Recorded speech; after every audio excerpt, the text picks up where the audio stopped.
Bom dia a todos, espero que estejam todos bem. Nesse momento difícil, né? Como o professor Geraldo falou, desejo saúde a todos, em primeiro lugar. Tá, eu vou fazer a apresentação do palestrante aqui. O Lucas, ele possui graduação em Engenharia Química pela UFMG, mestrado e doutorado em Matemática pela UFMG, tem experiência na área de análise harmônica e equações dispersivas. O Lucas é medalhista, né, olímpico, né? Tem várias medalhas, vários prêmios aí.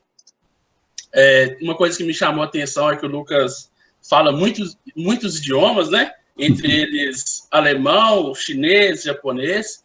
Então, quando você for numa conferência com o Lucas, é muito agradável, porque é fácil de fazer amizade com vários estrangeiros através do Lucas, inclusive japonês. Outra coisa legal, eu estudei com o Lucas no doutorado, né? A gente fez algumas disciplinas juntos. O Lucas é um cara, assim, muito bacana, apesar de ser um cara totalmente fora da curva em matemática, para quem não conhece, a gente chama ele de o cara dos contra-exemplos, né? Tem uma capacidade cognitiva muito espetacular, né? É um dos caras mais brilhantes que eu conheci.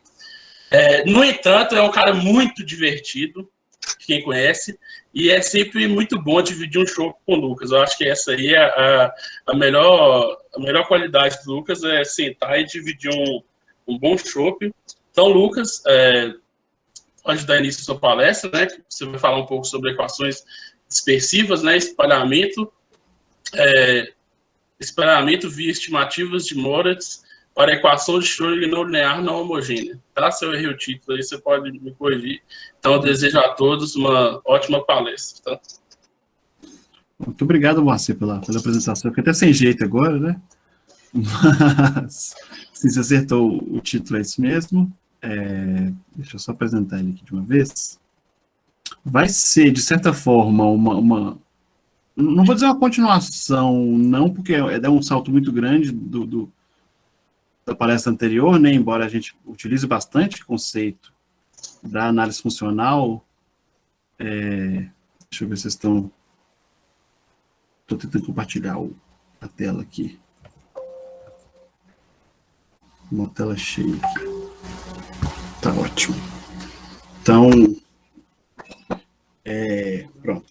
Acho que vocês podem... Vou tirar minha câmera também, que vocês podem focar mais na apresentação, porque eu também não sou tão bonito assim.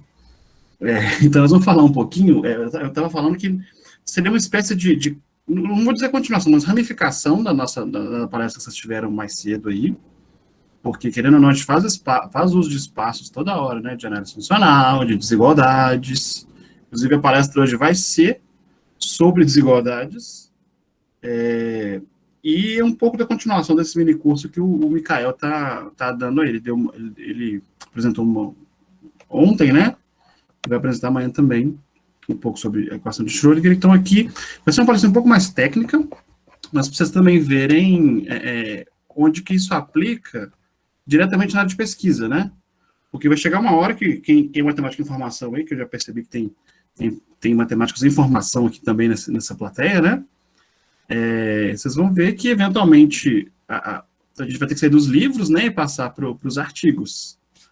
Então, isso vai mostrar um pouquinho também do que está sendo feito hoje na área de pesquisa. Esse vai ser um trabalho que eu publiquei recentemente. Inclusive, eu e o Mikael estamos melhorando ali um pouco esse resultado aí agora. E vou falar um pouquinho para vocês sobre justamente isso, esse estado do espalhamento aí, via estimativas de Moritz para essa equação de Schrödinger não linear e não homogênea. Tá, então, vou falar um pouquinho sobre que equações são essas, né? Aliás, primeiro, deixa eu fazer um jabá aqui. Para quem não conhece, isso aqui é Belo Horizonte, tá? Para quem nunca veio. Eu sei que não é Amazonas, não, que tem beleza natural a todo canto, mas a gente tem um pedacinho de beleza aqui também. Essa aqui é a famosa Lagoa da Pampulha. A gente tem o Mineirão ali atrás, que é onde a gente tomou o 7-1. Famoso internacionalmente agora. E ali é a igrejinha da Pampulha que o Niemeyer que projetou. Beleza, agora que eu distraí você, a gente pode voltar para a matemática, né? Então, eu vou falar um pouquinho sobre que equações que são essas, né? Onde elas são aplicadas. Vou falar um pouquinho sobre esse critério de espalhamento aí que a gente provou e explicar um pouquinho como é que a prova é, e dar um comparativo de como que isso melhora provas anteriores e como que isso facilita provas anteriores, tá? Vocês podem a qualquer momento me interromper, fazer alguma pergunta, não tem problema. A ideia aqui é mais informado que, né, isso não é uma aula, não, isso aqui é mais uma comunicação, né, uma conversa que a gente pode ter. Então, qualquer instante vocês podem me perguntar, não tem problema não. Vamos falar um pouquinho, então, sobre o que a gente vai trabalhar. Então, a gente já vai trabalhar aqui, vai falar um pouquinho sobre a introdução, né? Falar um pouquinho sobre boa colocação e sobre um limiar que aparece aí. Tá? Então, primeiro, que equação que a gente está trabalhando? A gente trabalha com a equação, tem a equação de Schrödinger não linear, que o Mikael está dando um mini cursozinho, né? Então, a gente tem aí uma derivada no tempo, aqui tem um I aqui, então vai ver números complexos, né? A gente tem um Laplaciano aqui, a gente tem uma não linearidade, que é clássica, do tipo potência, então módulo de U elevado a P menos 1 vezes U igual a zero, e isso a gente vai trabalhar para tempo positivo, para X no Rn, tá? Então a gente vai trabalhar aí em N dimensões. Tempo negativo também a gente pode considerar, não precisa só o positivo não, tá? Mas para simplificar, vamos trabalhar só para o futuro aqui. E a gente vai trabalhar com um dado inicial em um espaço, esse espaço é o espaço HS. O espaço HS é um espaço de funções, tá? É um espaço de Banach. O professor não citou, mas é também um espaço de Hilbert, né? Não citou o conceito, né? Mas é um espaço, então, com bastante propriedades boas. Basicamente, é o espaço das funções que tem derivada. A função tem eu consigo medir a função, a norma L2, para quem já conhece, e as derivadas extras, as derivadas fracionárias também estão em L2. Então, é um espaço bastante comum na física, né? Porque na física, as funções, em muitos casos, elas têm um tamanho próprio, que é uma norma própria, em geral L2, L1, alguma norma LP, por exemplo. E a derivada também, como objeto, ela também deve poder ser medida, né? Então, a derivada S, esse S pode ser inteiro, pode ser fracionário, tem como definir derivadas fracionárias, e aí é toda uma teoria própria dentro da análise funcional, a gente chama de análise harmônica, tem gente que, enfim, dá outros nomes, inclusive, mas então esse espaço é um espaço, pensa que é um espaço que vem um pouco da física, né? Então, existem funções nesse espaço, e as funções têm algumas derivadas aí. Em geral, eu trabalho muito com uma derivada, que acontece muito na física, porque a energia muitas vezes depende de uma derivada só. Mas tem gente que trabalha com menos de uma derivada, tem gente que trabalha com mais de uma derivada, tem gente que trabalha com 0 derivadas, depende muito enfim, tem N aplicações desse tipo de contexto. E essa equação, onde é que elas aparecem, né? Onde é que elas vêm, onde é que elas surgem? Então, olha só, elas vêm muito de modelos físicos, tá? Por exemplo, tem um meio chamado meio de Kerr. Esse meio de Kerr é um meio óptico, então você está pensando, por exemplo, em propagação de ondas no meio óptico aí. E esse meio óptico, para quem conhece um pouco de física, né? O índice de refração desse meio ele não é constante, ele depende da amplitude da onda. Então, ondas com maior amplitude vão ter maior índice de refração, e ondas com menor amplitude vão ter menor índice de refração. Tá? Esse é o meio chamado meio de Kerr.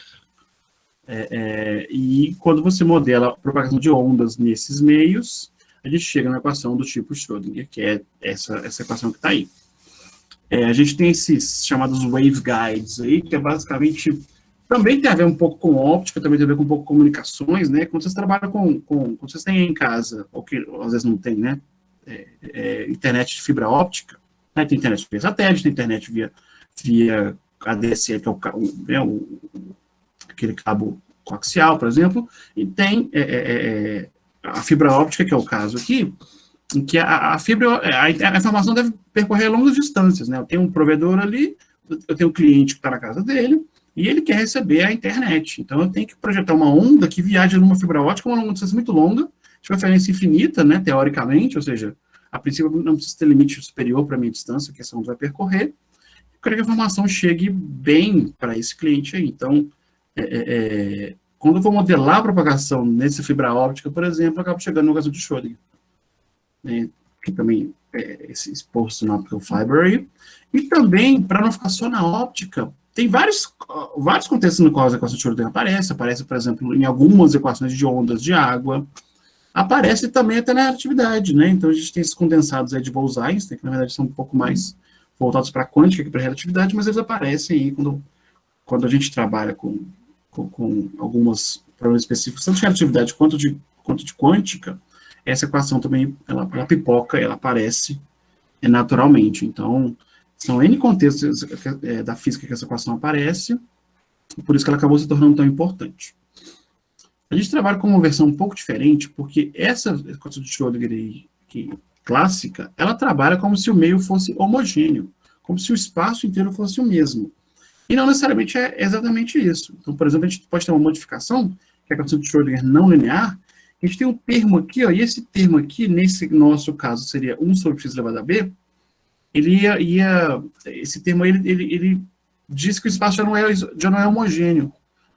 Tem pontos do espaço que são diferentes de outros pontos do espaço. Nesse caso, eu tenho um peso aqui que é uma singularidade na origem, né? Ele decai, ou seja, próximo da origem, esse potencial está sendo mais forte, e mais longe da origem ele está sendo mais atenuado, ou seja, então tem a gente espera uma certa concentração em torno da origem.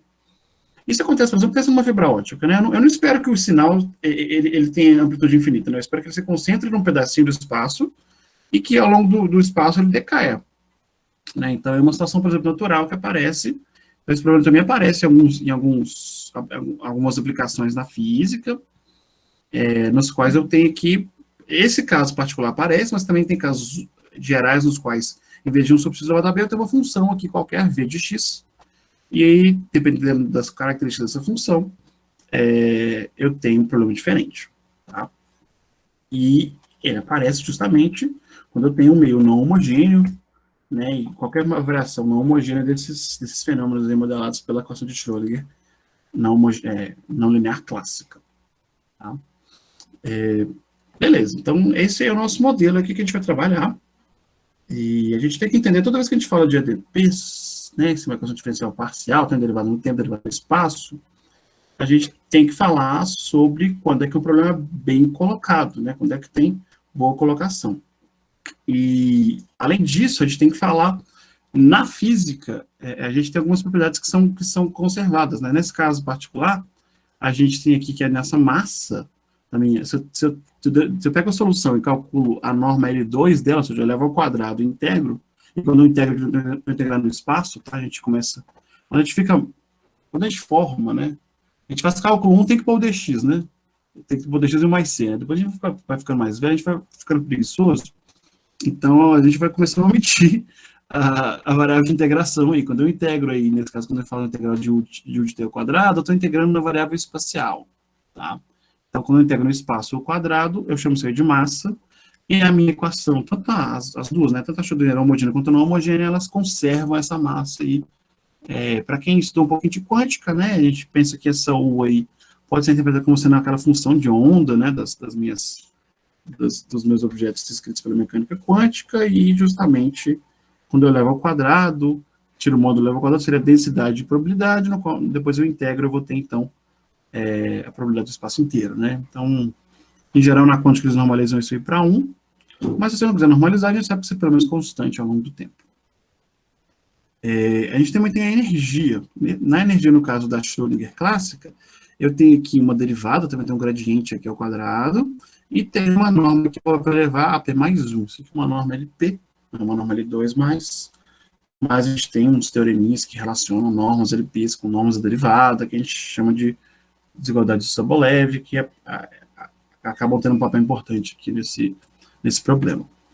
E também a gente tem um momento, tá? Um momento que tem a ver com o momento da física mesmo, do momento linear, tá? Também é uma quantidade conservada. Então eu pego esse barra que é a conjugação complexa, tá? Então eu conjugo U, multiplico pelo gradiente, integro isso aí. Isso é um vetor, né? Isso aí tem N coordenadas, porque cada uma das coordenadas do gradiente, né, aparece aqui. Então eu tenho essas três quantidades, na verdade são N mais 2, né? Porque aqui momentos são N, né? E aqui tem mais 2, então são N mais 2 quantidades conservadas aí nesse problema. Quando eu falo da equação de Schrödinger não linear, eu acabo perdendo um pouquinho, porque o momento aqui, ó, o terceiro, ele supõe que o espaço é uniforme. Daí eu consigo uma solução que mantém um momento constante. Quando eu coloco coisa que tira a uniformidade do espaço acaba perdendo essa conservação do momento. Então, acaba tendo a massa conservada e acaba tendo a energia conservada, e aquele termo 1 sobre x da B aparece aqui, ó, multiplicado. Isso aqui é como se fosse... quem vem um pouco da física, se vem um pouco de física, vai relacionar isso aqui com a energia cinética da partícula, ou da onda, isso aqui com a energia potencial da partícula. Então, isso aqui seria energia mecânica, energia total. E, nesse caso, o momento não é conservado. Tá? As equações de Schrödinger são boas porque elas têm muita simetria. Então, olha só, se eu tenho uma solução, eu consigo construir várias soluções diferentes baseadas nessa primeira. Por exemplo, olha só, se eu tenho uma solução 1 e eu quiser transladar no tempo, eu consigo fixar o T0 aqui, ó. Em vez de trabalhar com U de xt, eu trabalho com U de x t menos T0, né? Isso também é uma solução. Então, ou seja, eu consigo trocar a origem do tempo sem prejuízo, ou seja, mantendo a solução. Eu consigo transladar no tempo aí sem problema. Eu consigo também, por exemplo, girar para uma fase complexa essa função. Então, eu pego um elevado em gama aqui, esse gama é um número real. Tá? Então, o que isso aqui faz de certa forma, girar essa solução aqui no plano complexo. E isso aí acaba sendo uma solução também. Se eu tenho uma solução U de xt, quando eu multiplico ela por uma fase fixa, constante, eu também obtenho uma solução. Tem uma que é muito importante, que a gente chama de scaling, que é essa aqui, ó, que tem a ver com a mudança de escala no meu problema. Então, se eu troco, em vez de trabalhar com x, eu trabalho com lambda x e lambda 2t, e coloco esse lambda elevado a 2 sobre p menos 1 aqui, lambda positivo, tá? Isso faz com que a minha solução, que o meu problema não continue, ou seja, essa função que eu formei, essa V3, ela continua sendo a solução do meu problema. Né? Então, quando eu mudo escala aí, né, em geral, quando eu mudo unidade, quando eu mudo... você está mexendo no problema físico, você está mexendo na estrutura do espaço. Tá? Você está multiplicando o espaço por lambda e o tempo por lambda quadrado. E isso acaba sendo solução também, a gente fala que isso aí é um scale de uma solução. Isso vai acabar tendo um papel importante daqui a pouquinho para a gente. A gente pode também, ó, inverter o tempo, que é uma coisa que não é feita, não dá para fazer fisicamente, mas matematicamente a gente consegue. Se eu conjugar a minha solução, eu inverto o tempo. Né? O barra e menos t é uma solução que viaja para trás no tempo. Se a minha viajava para frente, agora vai viajar para trás no tempo. E basta conjugar o meu dado para isso acontecer. Na prática, essa conjugação de um dado fisicamente impossível, ou seja, eu não consigo um sistema que pega um dado inicial e conjuga ele. Isso é uma coisa que na física não tem como. Mas na matemática a gente tem essas ferramentas para poder provar teoremas. Né? Então, se eu souber dois dados nos quais eu sei que um é conjugado do outro, eu sei dizer como é que um avança no futuro, dado que eu sei como é que o outro avança no passado. Eu também posso, na NLS, eu posso transladar no espaço, né? Então, se eu trocar minha origem, não tem problema. Né? Em vez da origem do ponto zero, eu colocar a origem no ponto x0, não tem problema nenhum. E tem uma transformação legal aqui, que vem também da física, né? Que a gente chama de transformação galileana. Em vez de pegar um sistema de coordenadas fixo, eu posso fazer esse sistema de coordenadas transladar com velocidade constante. Então, eu consigo trocar de referencial, né? Em vez de pegar um referencial num ponto particular, eu posso pegar em outro ponto particular que se move com velocidade constante. E o preço que eu pago é colocar isso aqui na minha solução, mas eu consigo também uma solução do meu equação de Schrödinger. Então, ela tem várias simetrias. Se eu tiver uma solução, eu consigo gerar 6, pelo menos, e posso combinar, óbvio, né? Posso combinar A com B, com C, enfim, consigo gerar, então, várias combinações de soluções a partir de uma solução que eu já conheço. No caso da NLS, o que eu tenho é que eu tenho menos simetria, então eu vou perder a E e F, porque o espaço já não é uniforme mais. Então eu vou ter translação no tempo, eu vou ter fase, eu vou ter scaling, vai ter que aparecer o B de alguma forma aqui, né? Posso inverter a reta do tempo, mas eu não tenho translação e não tenho essa galileana aí para ajudar a gente. Infelizmente, a galileana é muito importante na hora de provar teoremas, então, toda vez que eu não tenho ela disponível, eu tenho que pensar um pouco mais, tenho que trabalhar um pouco mais para conseguir os meus resultados, que é essa clássica. Eu falei que o scaling ia aparecer, ia ser importante para a gente, né? Se eu penso no dado, né? Quando eu faço o zero lambda aqui, ó, esse zero lambda eu pego o dado inicial e fiz o scaling dele. Como assim? Eu voltei lá, né? O tempo é zero, então isso aqui eu posso ignorar. Em vez de trabalhar com u de x, eu trabalho com lambda elevado a 2 menos b sobre p menos 1, u de lambda x. E o que isso muda, né? Ou seja, eu sei que isso também vai dar origem a uma solução. Né? E que eu conheço a solução. A solução é essa aqui. Agora, será que essa solução, o que ela tem em comum, o que ela não tem em comum com a minha solução original, né? Quando eu faço esse scaling aí, eu estou mudando algumas coisas. Eu estou mudando o que a gente chama de a norma homogênea de Sobolev, tá? É a norma da derivada. Toda vez que eu faço esse scaling aqui na minha solução, o que acontece é que eu consigo escrever, eu consigo colocar, né, trocando variável e tudo, eu consigo colocar para fora esse lambda, ele aparece com essa potência aqui, ó, S menos M sobre 2 menos 2 menos B sobre P menos 1, né? E a norma zero da função original em HS ponto, né? Esse HS ponto, de novo, é a norma da derivada. Então, essa é uma norma que a gente chama de homogênea justamente por isso, porque quando eu coloco um scalar, eu consigo colocar esse scalar lá para fora, eu consigo tirar esse scalar com alguma potência, e esse cara aqui, que aparece, a gente chama isso aqui de norma crítica. Tá? É a norma na qual essa potência aqui some, né? Se eu colocar S igual a esse valor aqui, vai dar lambda elevado a zero, lambda elevado a zero é 1, então eu vou ter uma invariância aí de norma de Sobolev, né? De norma da derivada. Né? E isso acaba sendo importante na hora de determinar que tipo de problema que eu tenho, né? Porque se eu tenho uma norma invariante, pode parecer bom, mas de certa forma isso é ruim, porque eu consigo, se a norma não é invariante, né, eu consigo gerar soluções com normas diferentes, e que pode ter comportamento diferente de acordo com a norma. Agora, se a norma é invariante, eu mexi na solução e a norma não mudou. Então, eu não consigo enxergar muito bem, como usando o instrumento norma, né, eu não consigo ver as diferenças entre a solução original e a solução depois da escala. Tá? E isso gera um problema mais rico, mas também mais difícil, porque eu também tenho dificuldade de distinguir soluções diferentes e eu tenho dificuldade de trabalhar com isso aí. Tá? A gente vai trabalhar, no caso, em geral a gente trabalha com SSC menor do que 1. Tá? Eu trabalho em H1, né? Ou seja, o que é H1? O espaço das funções, que tem uma derivada, e tanto a função quanto a derivada tem uma norma específica. E eu costumo trabalhar, eu não, muita gente também costuma trabalhar quando esse SC está abaixo de 1.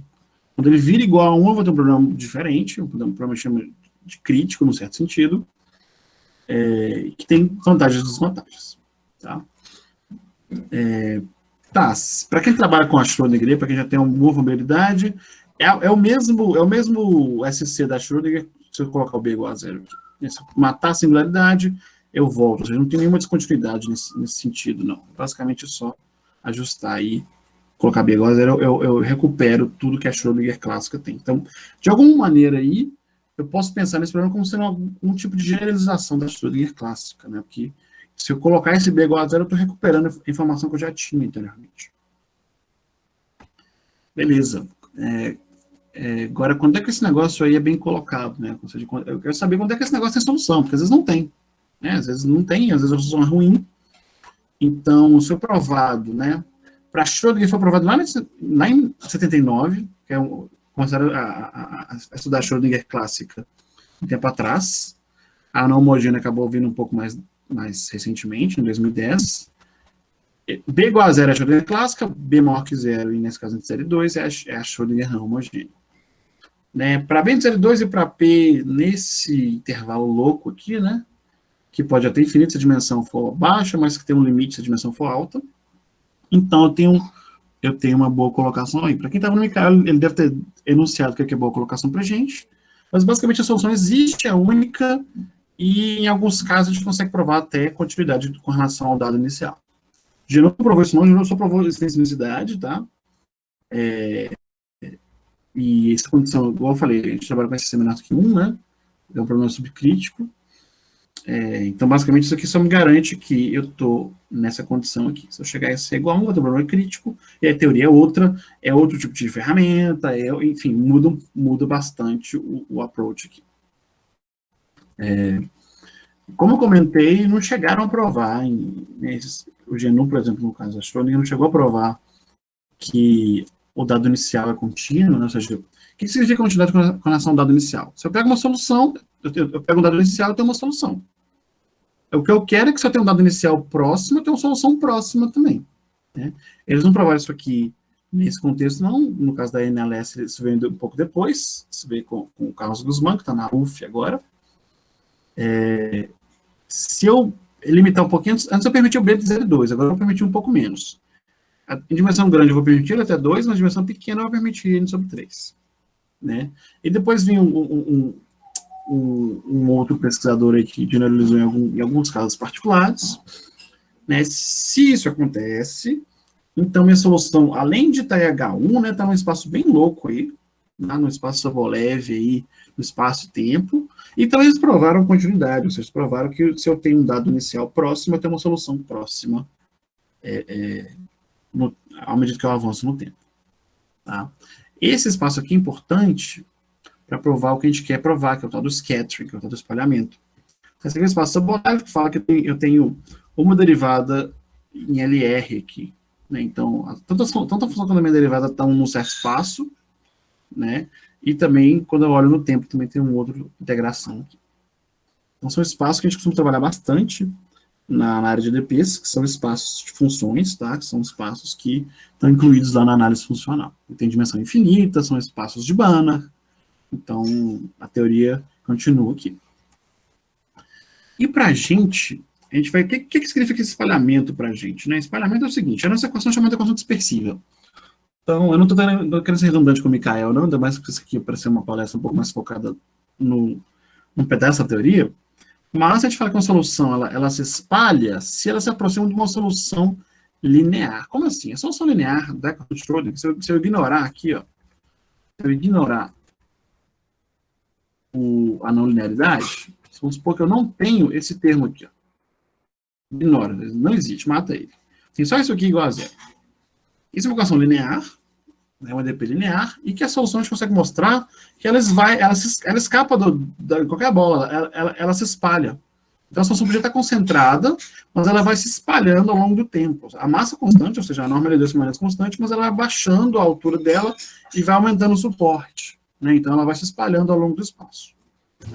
E eu falo que uma solução da equação não linear se espalha quando eu pego a minha solução, existe uma função que eu não sei quem que é ainda, tá? Mas quando eu pego a solução linear com esse dado inicial aqui, a minha solução não linear com outro dado inicial aproxima dela em H1. Tá? Se aproxima. Então, o que acontece é que eu tenho uma solução aqui que está se comportando como se fosse uma solução linear. Poxa, esse é um problema não linear, mas ele parece com uma solução aí com um certo dado inicial de um problema linear. Então, ele acaba se espalhando no espaço também. Isso que a gente fala, é isso que a gente define como sendo esse espalhamento, scattering, né? Esse tipo de comportamento. Tá? E você consegue mostrar lá, você consegue... Como essa equação é uma equação... Né, eu tenho uma estrutura, né, pelo menos um pedaço dela é linear, chamado de quase linear, né, ou de semi-linear, dependendo da definição, a gente consegue usar essa parte linear aqui para escrever uma forma de Duhamel, igual a gente tem em EDO, a gente tem um EDP também com uma forma de Duhamel, e a gente consegue mostrar que, para mostrar scattering, basta que eu tenho essa continha louca aqui, ó, eu pego a minha solução, tem aqui o elevado a menos o uso, quando eu já conheço ela, eu vou integrar esse negócio aqui, ó, de zero até infinito, e se isso aí existir, eu consigo mostrar esse comportamento aqui.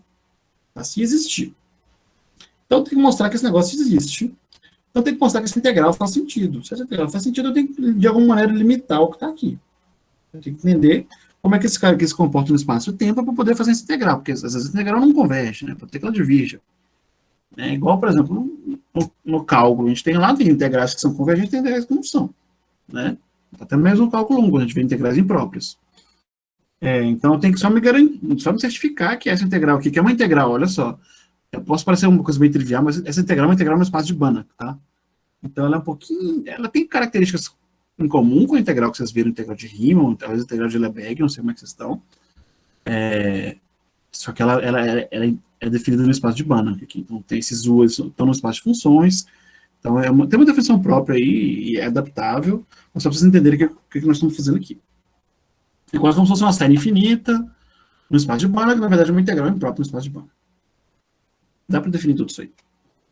Mas se eu conseguir, então, controlar essa integral aqui, controlar o integrando de forma que a integral exista, eu consigo mostrar scattering, consigo mostrar espalhamento. Então, eu preciso de limitar esse negócio aí, tem que ter cotas boas no tempo e no espaço para essa minha solução. Tem uma coisa que a gente tem que falar também, que é o tal do ground state, né? O que é o ground state? É uma solução de uma equação elíptica que tem a ver com o meu problema original. Né? Então, ela é a solução dessa equação aí, e dá para mostrar que ela existe, é única, e muita gente provou isso aí. Existência é uma coisa, unicidade é outra, em dimensões altas é uma coisa, em dimensões baixas é outra. Então, por isso tem muita gente aí para provar a existência e a unicidade desse amiguinho aí. Mas com esse Q, eu consigo criar uma solução que não se espalha e que não estoura em tempo finito. Né? Estourar é quando ela para de existir. A norma, por exemplo, explode no tempo infinito. A norma vai infinito. E é uma coisa que a gente não quer. Então, eu consigo criar uma solução aí que ela é periódica no tempo. Né? Se eu tenho a solução desse cara aqui, eu consigo uma solução periódica no tempo. E aí, eu não posso esperar que uma solução periódica no tempo se espalhe, né? Porque ela sempre volta à posição original. Então, ele já seria, por exemplo, um contra-exemplo, seria uma solução que não se espalha. Então, quando eu vou provar teoremas em cima disso, eu tenho que entender também que tem soluções que não se espalham e tem que, de alguma maneira, evitar de incluí-las no meu rol, porque, óbvio, que eu não vou conseguir provar nada se essa aqui, por exemplo, tiver nas minhas condições.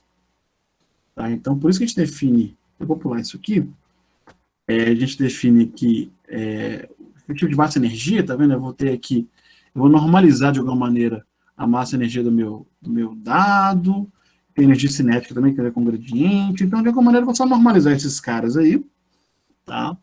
E eu vou trabalhar sempre evitando esse ground state.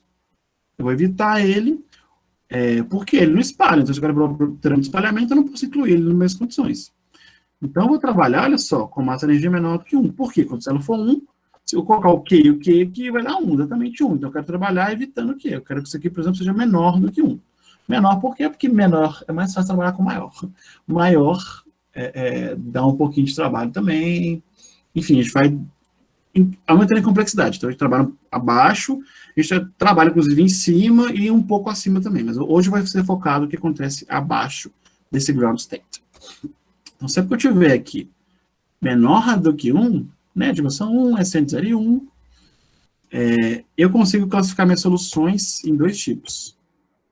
Se a energia cinética for alta, e eu tenho as condições mais técnicas aqui, que ela tem que decair, ela tem que ser radial, então a solução ela explode em tempo finito. Né? O que explodir é a norma dela acabar indo para o infinito. Então ela para de existir em tempo finito. Ou seja, a solução literalmente explode. Você tem uma solução até um certo tempo T, depois do tempo T ela explodiu. Ou seja, não tem mais a solução. E se a minha energia cinética for baixa, né? Então a solução é global no sentido que ela existe para todo tempo. Então, para qualquer tempo positivo ou negativo também ela acaba existindo. E mais que isso, ela acaba espalhando. Esse teorema é um teorema que foi provado para a Schrödinger clássica, né? Então, muita gente trabalhou em cima disso, nos vários casos, nas várias problemas que aparecem, em dimensões diferentes, em potências diferentes. E esse é o teorema clássico. Também tem um teorema desse para a Schrödinger não linear, né? A Schrödinger não homogênea. LS. Então, também vou assumir isso aqui, né? Eu vou assumir isso aqui se a energia cinética for alta e nenhuma condições técnicas aqui, ou então a dimensão for 1, que aí eu posso ignorar essas condições técnicas, então a solução explode em tempo finito, ou seja, ela para de existir. Isso aqui, esse teorema é um pouco mais fácil de fazer, que envolve uma quantia um pouco menor, por isso que ele tem mais coisas provadas, né? Agora, se for menor do que 1, né? Isso aqui é o teorema que estava provado até 2017, né? Depois ele teve modificações, inclusive o Mikael e amigos aí conseguiram melhorar ele um pouco mais. Se eu tiver energia cinética baixa, dimensão maior ou igual a 2, dimensão 1 é difícil de trabalhar, porque eu tenho, na linearidade ali, eu tenho que derivar ela, e aí acaba sendo não integrável as coisas. O Guzmão provou uma solução mais técnica, assim, que se o P é menor que 4 menos 2b, a dimensão 3, ou seja, eu esperava 5 aqui. 5 aqui é porque eu quero trabalhar, tem um limite para os P's, né? Os P's no intercrítico tem um limite para o P lá. Se eu colocasse aquele limite, era para dar 5 aqui. Mas, em dimensão 3, chegou até 4. Então, a solução é global, espalha, e ainda colocou uma restrição aqui no B. Tá? Isso aqui tinha sido feito até 2017. Então, se isso acontece, então a solução espalha. Então, vocês podem ver que eu tenho uma coisa um pouco mais técnica aqui, porque as contas são mais difíceis, né? E eles fizeram com um argumento mais trabalhoso, assim, que era o clássico na época, que era o tal da concentração, capacidade de rigidez. Então, eles supunham que não era verdade, então eles fizeram uma contrapositiva aí, depois faz uma certa indução de energia, aí entra um negócio que chama Profile Decomposition, que é uma técnica que usa bastante, tanto na EDP, né, na dispersiva, quanto na elíptica, quanto, enfim, isso é uma coisa, é uma técnica importante hoje, mas ela é bem trabalhosa, ela é bem técnica. Aí eu passo pela construção de operadores de onda, também que são uma coisa meio trabalhosinha, teoria de perturbação, ou seja, né, é bastante trabalhosa essa técnica, né? A gente consegue construir uma solução crítica, e a nossa solução crítica não pode existir um parâmetro de rigidez. Isso aí é coisa do quê? De 50 páginas de artigo, não é de livro, não, é de artigo. Tá? Se for pegar um resumido hoje tem 30 porque ele pula passo. Inclusive, um paper recente do próprio Mikael e amigos aí também usou essa técnica aqui, junto com as estimativas melhores, para poder aumentar esse range aqui, melhorar um pouco esse resultado. O que eu quero focar hoje é porque tem outra maneira de fazer. A maneira de fazer é um pouco mais simples, que é o tal do... Né, se eu trocar de técnica, será que eu consigo provar esse scattering de uma maneira mais simplificada ou para outros parâmetros, né? Essa técnica aqui é complicadinha, a gente quer uma técnica mais simples, a gente vai focar hoje. Não vamos delongar demais, não, porque a gente contou um pouco depois, mas também tem compromissos, né? Então, vou tentar dar uma visão breve de como é que ela funciona. O negócio é o seguinte, é uma técnica muito intuitiva, assim, o resultado é muito intuitivo, e, assim, surpreendentemente simples, isso acaba num paper de 10 páginas, né? Começou lá no Terence Tal, querido, da medalha Fields também, né? Um matemático fantástico. Dodson e Murphy pegaram esse paper dele, deram uma melhoradinha, provaram isso para MLS, a gente pegou e adaptou para Schrödinger não homogêneo. Tá? E o problema é simples. Então, eu tenho uma solução radial, tá? Eu vou assumir que ela é limitada em H1, ou seja, para qualquer tempo, né, o supremo aqui é limitado. Isso aqui acontece de uma maneira... Se eu estou abaixo daquele MK menor do que 1, isso sempre acontece. Tá? Então, eu consigo mostrar que, olha só, então, tem um raio e um epsilon, depende só dos parâmetros, não depende da solução, mas só dos valores aqui, né? Tais que, se eu tenho aqui uma bola, eu vou integrar esse negócio na bola, vou integrar a massa só nessa bola, e vou pedir que o lim-inf, ou seja, que tem uma sequência aqui de tempos nos quais, o tempo é infinito, tá? Nos quais essa massa na bola fica pequena. Então, se eu consigo mostrar que a massa na bola fica pequena para muitos tempos, então, de alguma maneira, essa solução acaba se espalhando mesmo, né? Esse é o teorema, né? Tem um R e tem um epsilon, tal que, se isso aqui é verdade, então a solução espalha. Então, eu só preciso mostrar, né? O R é dado pelo teorema, o epsilon é dado pelo teorema, eu preciso mostrar que, nessas condições, eu consigo que a massa escapa da bola. Se eu provar isso, eu provei que a solução espalhou. né? E o legal é que a gente tem radial aqui, mas a gente está publicando, e o Micael está terminando de fazer, né? Tem um caso não radial também que a gente consegue mostrar, tirar essa hipótese radial aqui, colocar não radial com o mesmo enunciado. Tá? Isso tem a ver porque aquele x-b ajuda a gente ali. Então a gente consegue mostrar que no caso da Schrödinger não linear, não homogênea, algumas coisas se comportam como se fossem radiais, mesmo não sendo. Tá? Então, beleza, mas o foco é desse hoje. Então, se eu mostrar que a massa na bola vai para zero, ou fica pequeno, então o espalho. Então, a prova disso aqui tem a ver com desigualdades, né? Então tem a ver com o fato do meu operador linear aqui ele espalhar a solução. Então, se o T fica grande, nota que isso aqui fica pequeno, tá? Então, para tempo grande, a minha solução ela fica pequena em LP. Tem uns pares aí que tem uma condição de admissibilidade, que se eles satisfazem essa condição, então eles são chamados de admissíveis. Então, a gente tem mais estimativas nos pares admissíveis. A gente define uma norma que é o sub nos pares admissíveis dessa norminha aqui, e a norma dual. A gente consegue mostrar que se eu calculo a evolução linear nessa norma, eu consigo controlar de novo, né, a F nessa outra norma aqui, ou seja, de novo, o operador linear contínuo, né, entre espaços aqui, limitado, e também a parte não homogênea lá da forma do Ramel eu também consigo controlar. Consigo controlar tudo isso muito bem, isso aí já é mais ou menos clássico. Eu tenho uma periodicidade inicial também, que se a dado inicial for pequeno, então U já espalha. Então o que a gente vai mostrar, na verdade, é que o dado inicial fica pequeno. Né? Aí, beleza, aí começa a parte técnica, né? Eu vou dividir meu intervalo de tempo, né? Eu escolho um tempo muito grande, daí eu defino o intervalo T menos um pouquinho T, ou seja, uma coisa mais recente, uma coisa mais distante, e eu divido em 3 pedaços a minha solução, né, na famosa forma do Ramel, e eu quero controlar esses 3 pedaços. Aí vai vir uma parte um pouco mais técnica, não vou entrar em detalhes demais aqui não, mas eu consigo controlar, usando as estimativas clássicas, eu consigo controlar um pedaço fica pequeno, daí eu consigo usar o outro pedaço, que é o passado distante, eu consigo controlar também, e aí ele fica pequeno, tá? E a parte linear sempre fica pequena. Então, no final, eu consigo mostrar que essa evolução linear aqui fica pequena. Né? Só para um ponto da parte técnica também, se vocês quiserem me perguntar depois, eu mandar e-mail, o meu artigo também os meus artigos estão no archive também, para não ter que ficar pagando, ou ficar entrando nessa hub, né? Então, eu estou falando uns detalhes técnicos aqui, mas quem tiver curiosidade pode me contactar e tudo, mas eu consigo mostrar, então, que a evolução linear vai para zero, ela fica pequena. Se a evolução linear fica pequena, então a gente tem um negócio que chama de dado pequeno, né, que eu passei meio batido ali, mas no final você mostra que o dado espalha, né, a minha solução espalha. Então, esse é o critério, ou seja, eu provei que existe eu provei o seguinte, né, provei que existe um raio, um epsilon, tal, que se a massa escapa da bola, eu ganhei o jogo. Agora, o próximo passo é provar que, de fato, a massa escapa da bola, né, que é a prova do teorema principal.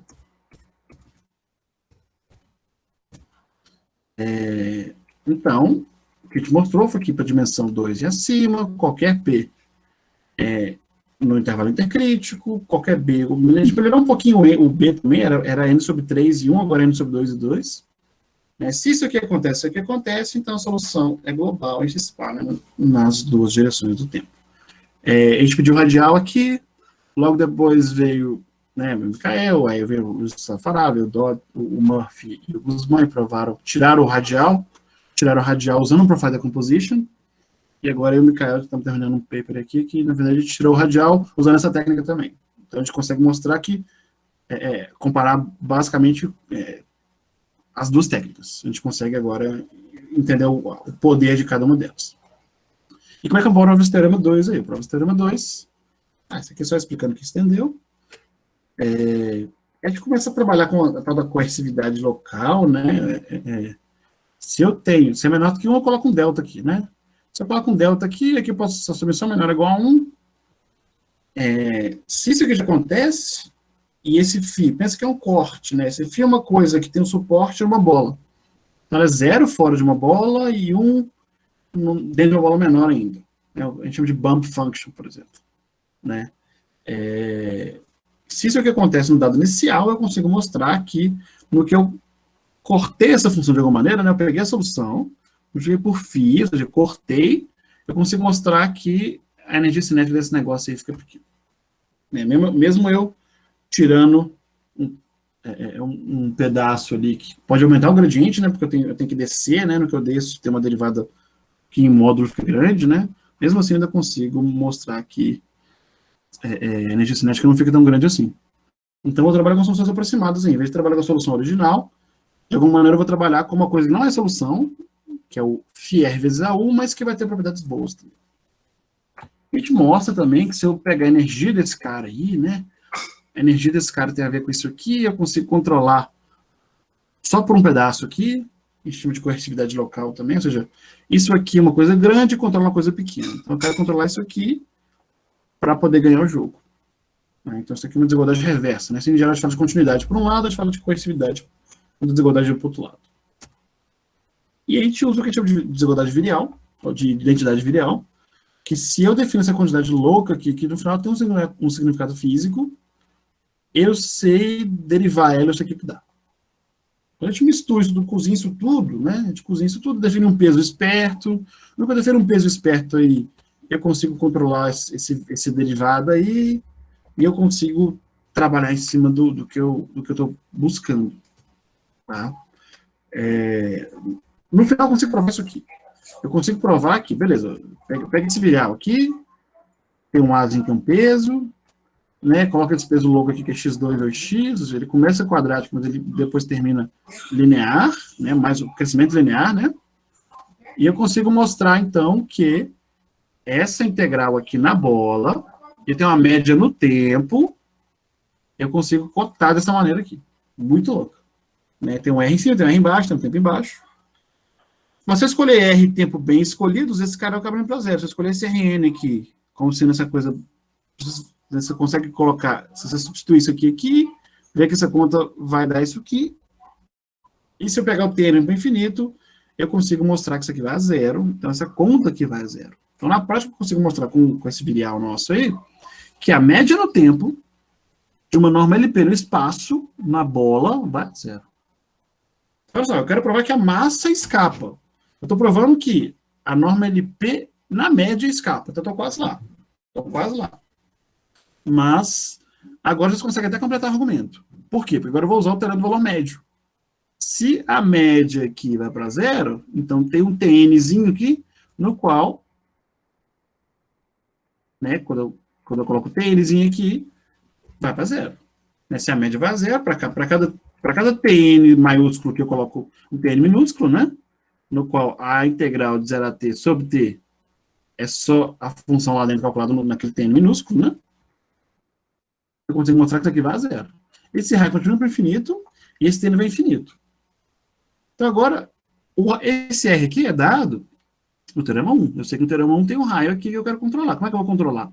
Olha, a integral, né, de U quadrado nessa bola de raio R. Poxa, eu sei que o R vai para o infinito. Então, eu pego um N grande o suficiente que esse Rn ultrapassa o R. No que ele ultrapassa o R, aqui eu uso o que a gente chama de desigualdade de Holder, tá? Para quem vai trabalhar no futuro, isso vai ser muito importante, porque a gente vai trabalhar com análise funcional. Eu controlo essa norma L2 aqui por outras normas, em particular a norma P mais 1. Né? E como o R é maior que R, eu consigo até aumentar um pouquinho ainda, e eu sei que esse cara aqui vai para zero. Se esse cara vai para zero, esse R está fixo, então essa conta aqui está toda para zero. Então eu mostro que se isso aqui é verdade, então essa integral aqui, nesses mesmos tempos aqui, vai para zero. Ou seja, a norma na bola está indo para zero. Que é o que eu queria provar. Eu queria provar que se a norma na bola fosse para zero, né, se ela ficasse pequena, então o negócio espalha. Então, basicamente, eu peguei o quê? Peguei meu virial querido, que é uma ferramenta clássica, já entrou aqui. Eu escolhi um peso bacana. No que eu escolhi um peso bacana para poder as coisas funcionarem, eu consegui mostrar uma desigualdade desse tipo aqui, essa que a gente chama de Moravec.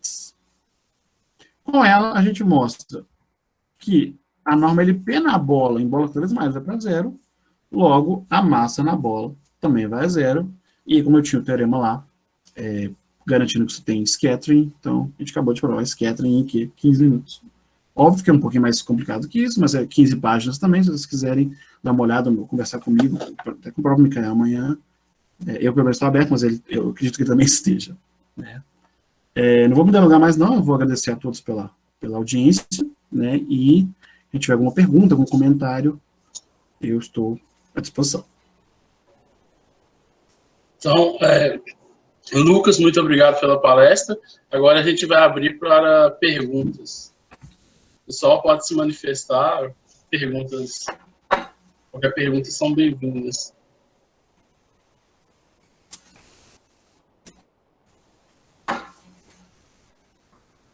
Então, o pessoal está meio tímido. Eu tenho uma pergunta, Lucas. Sim, sim. É mais uma curiosidade mesmo. Essa INLS, aqueles critérios de blow-up, aquelas taxas de blow-ups, na verdade, que a gente estudou, aquele artigo do Merlin, do Rafael, aquelas contas super complicadas, essas taxas logaritmas, essas coisas já são conhecidas para INLS também? Um pouco menos, assim, um pouco menos. A taxa log eu acho que ainda não. Né? A taxa... Tem uma taxa de scaling que eu acho que sim, o Ricardo deve poder saber me dizer um pouco mais, que trabalha um pouco mais nessa área. Mas a taxa clássica que vem de scaling, já tem. Já tem. E outra coisa, nessa parte que você mostrou aí, a técnica parece que é bem diferente daquela técnica lá que a gente estudou naquele trabalho, né? Não entra... você falou que tem um jeito mais difícil, né, que o pessoal fez.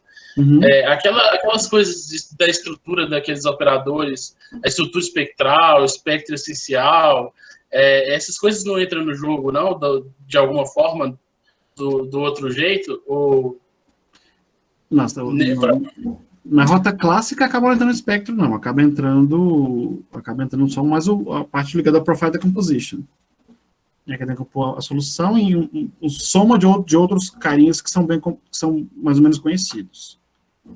Então, aquela parte lá da estrutura dos autovalores, do operador, aqueles operadores L, aquelas coisas, só aparecem mesmo para a taxa de blow-up. Também, não é só lá, não, mas, por exemplo, tem um outro trabalho que eu trabalhei em cima dele, que é trabalhar o que acontece se a massa energia for igual a 1. A gente trabalhou aqui quando a massa energia é menor do que 1, para excluir o ground state. Mas agora o que acontece se ela for exatamente igual a 1? Quando ela é igual a 1, você consegue mostrar um tanto de coisa. Em particular, que a minha solução, ela aproxima do ground state de alguma maneira. E aí, você quer dar soluções próximas do ground state. Daí você lineariza em torno do ground state. E aí o espectro aparece aquele operador bilinear, aí tem que saber qual é o espectro absolutamente contínuo, qual é o espectro pontual, os autovalor, alto vetor, saber tudo. Tá.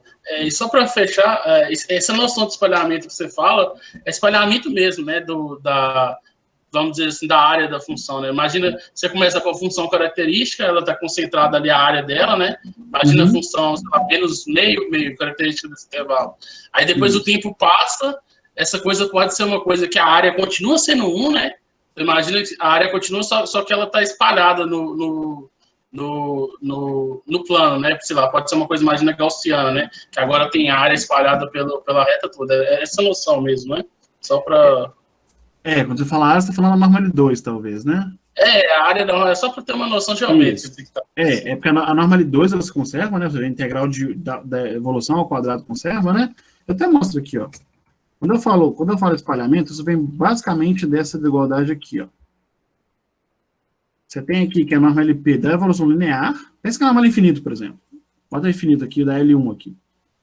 Né? A norma infinito dela vai decair com o tempo. Então, quanto maior o tempo, menor esse fator aqui. Esse fator aqui é fixo, esse fator aqui vai decaindo com o tempo. Então, para ter muito grande, esse cara que vai para zero. Qualquer norma, que seja maior que 2, a norma L2 é constante, mas a norma L3, L4, L5, L infinito, ela vai para zero. Então, você entende que você pega uma função que é supostamente compactamente suportada, por exemplo, né? Suponho que ela está em L1, né? E você vê que a norma infinita dela vai para zero. Então, ela aumenta o suporte dela, mas ela baixa a norma infinita. Então, ela vai diminuindo e vai espalhando, né? É isso que o efeito dispersivo linear. É isso que a evolução linear faz. Então, agora, se eu tenho uma função que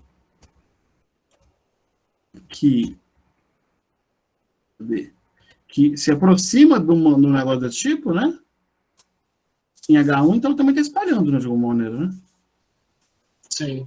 Então ela também está tendo esse comportamento aí de abaixar e espalhar. Essa que é a ideia. Certo. Então vou abrir o pessoal. Alguém tem alguma pergunta?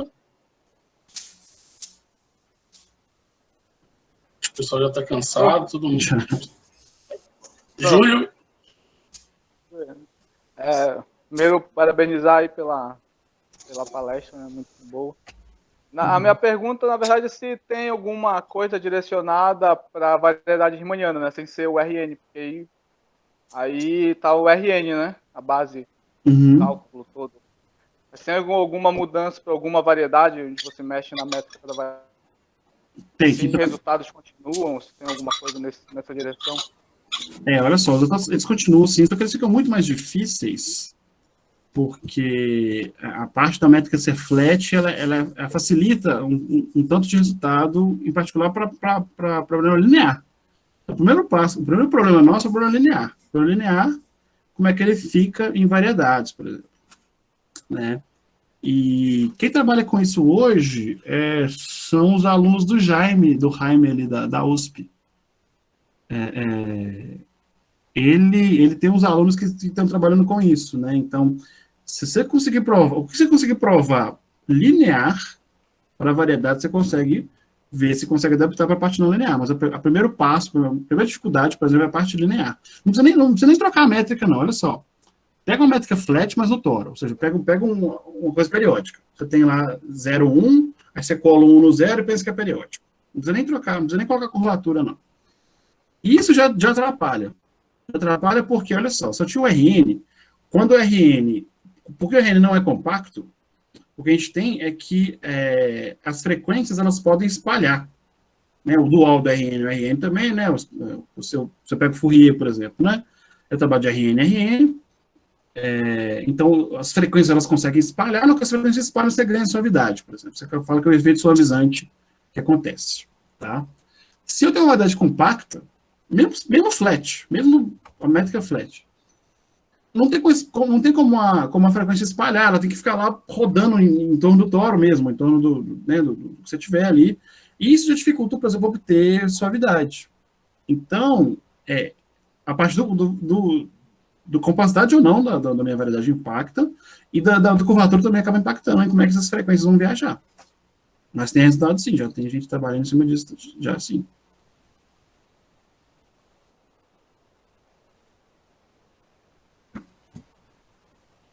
Mais perguntas, pessoal? O pessoal está agradecendo a palestra aqui, dando parabéns no chat. Então, se ninguém tem mais perguntas, eu acho que a gente vai encerrar por aqui. Eu gostaria de agradecer a Somaia pela organização e pelo convite para mediar a palestra do Lucas. Foi um prazer. Muito obrigado, Somaia. Você quer falar mais alguma coisa, Lucas? Não, primeiro agradecer, né, a vocês primeiro, por último, né, o que eu estou falando, né? Mas quero agradecer pelo convite, né? Estou muito feliz de ter estado aqui, conversado com vocês e tudo, né, poder apresentar um pouco do que a gente faz, trazer um pouco de perspectiva de outras possibilidades que vocês podem fazer depois que vocês doutorarem aí, né? Então, muito obrigado pela oportunidade e pelo convite. Ok. Então, muito obrigado, pessoal. Então, a gente encerra por aqui. Vamos bater palma para o Lucas aí. E nós continuamos com nossas atividades do programa de verão, tá? Então, tem vários minicursos acontecendo, várias palestras, esperamos vocês em todas elas, tá ok? Então, muito obrigado.